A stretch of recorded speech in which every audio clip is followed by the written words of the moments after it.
చంద్రబాబు నాయుడు జగన్‌ని విమర్శించడంలో తప్పులేదు. జగన్‌కి పరిపాలన చేత కాదని విమర్శించొచ్చు, రోడ్లు బాగు చేయలేదని విమర్శించొచ్చు, లేకపోతే వ్యవస్థలన్నీ సర్వనాశనం చేస్తున్నాడని విమర్శించి ఇదంతా రాజకీయంగా అర్హత ఉంటది. కానీ ప్రజలతో లింక్ అయ్యి ఉన్నటువంటి విషయాల దగ్గర మాట్లాడేటప్పుడు కొంచెం జాగ్రత్తగా మాట్లాడితే బెటరేమో. ఎందుకంటే ప్రజలకి లింక్ అయ్యి ఉన్నటువంటి అంశం. ఇప్పుడు నిన్న పాచి పనులకు కూడా పక్క రాష్ట్రాలకు పోవాల్సిన దుస్థితి అని చెప్తున్నారు. ఒక్కసారి గ్రౌండ్ లెవెల్‌లో కనుక్కోండి బాబు గారు. మరి మీకెవరు ఫీడ్‌బ్యాక్ ఇస్తున్నారో తెలీదు గానీ పాచి పనులకు కాదు, మామూలు పనులకు కూడా మనుషులు దొరకట్లేదు ఆంధ్రప్రదేశ్‌లో. అది పక్క రాష్ట్రాలకు పోవడం వల్ల కాదు, దొరకట్లేదు ఇక్కడ. ఎందుకని అంటే, ప్రభుత్వం ఇచ్చేటువంటి సంక్షేమ పథకాల వల్ల డబ్బులు అందుతున్నటువంటి వాళ్ళు తమ రేట్లను పెంచేశారు.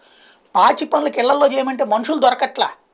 పక్క రాష్ట్రాల్లో కూడా సేమ్ ప్రాబ్లమే ఉంది, తెలంగాణలో కూడా.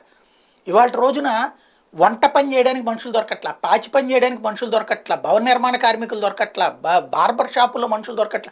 చివరికి రోడ్ల పక్కన టిఫిన్ బళ్ళు పెడతారు చూడండి, అక్కడ 10,000 రూపాయలు ఇస్తామంటే మనుషులు దొరకట్లా. హైదరాబాద్లో 15,000 రూపాయలకి అట్లాగా దొరుకుతున్నాయి అనేసి అక్కడికి వెళ్ళారు గతంలో. ఇప్పుడు అక్కడ ఉండట్లేదు. ఎందుకంటే 15,000 రూపాయలు, 10,000 రూపాయలు అద్దెలకే పోతాయి, 5,000 రూపాయలతో ఏం బతుకుతామని ఇక్కడైతే ఏదో ఒక దాంట్లో ఎట్లా పని చేస్తున్నారంటే ఒకసారి కనుక్కోండి. నేను చెప్తుంది రాంగ్ అయితే కనుక. ఒక టిఫిన్ సెంటర్ ఉంది రోడ్డు పక్కన, బండి పెట్టుకునేటువంటి వాళ్ళు. ఇదివరకట్లో నెలకి ఇంత జీతం 4,000 5,000 ఇస్తే పొద్దున్నుండి రాత్రి దాకా పనిచేసేవాళ్ళు దొరికేవాళ్ళు. ఆ తర్వాత కడిగేది తుడిచేది అన్నీ చేసేవాళ్ళు. ఇప్పుడు అట్లా కాదు. దోశలు వేస్తానంటే దోశలు వేయడానికే మనిషి, పూరీలు వేస్తానంటే పూరీలు వేయడానికే మనిషి. ఎవరికి వాళ్ళకి డబ్బులు ఇచ్చుకోవాలి. ఈ కడగడానికి తొడవడానికి మనుషులు దొరక్క ఒకటే వాటర్ గ్లాస్ పెట్టేసేస్తున్నారు, అదే తాగాలి మనమే పట్టుకుని. రెండవది పేపర్ల ప్లేట్లలోని పెడుతున్నారు, మామూలు ప్లేట్లో పెట్టట్లేదు. లేదా మామూలు ప్లేట్లో పైన ఓ ప్లాస్టిక్ కాగితం వేసేసి పెట్టేస్తున్నారు. తద్వారా కడుగడానికి కూడా మనుషులు దొరక్క దాన్ని సరి చేసుకుంటున్నారు.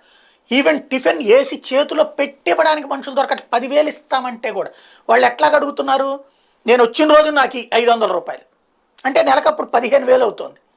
ఆ విధంగా టిఫిన్ బళ్ళ దగ్గర మనుషులు చేయడానికే పని దొరకట్ల.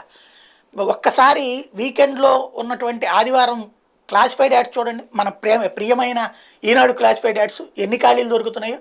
లేకపోతే షాపింగ్ మాల్ దగ్గర చూడండి, లేకపోతే కార్పొరేట్ బిజినెస్లు మెడికల్ అపోలోలు లేకపోతే మెడిప్లస్ దగ్గర చూడండి ఎన్ని బోర్డులు కనబడుతున్నాయి. మనుషులు దొరకట్లేదు సార్, చచ్చిపోతున్నారు జనాలు. నిజం, ఆ రూట్లో అడగండి.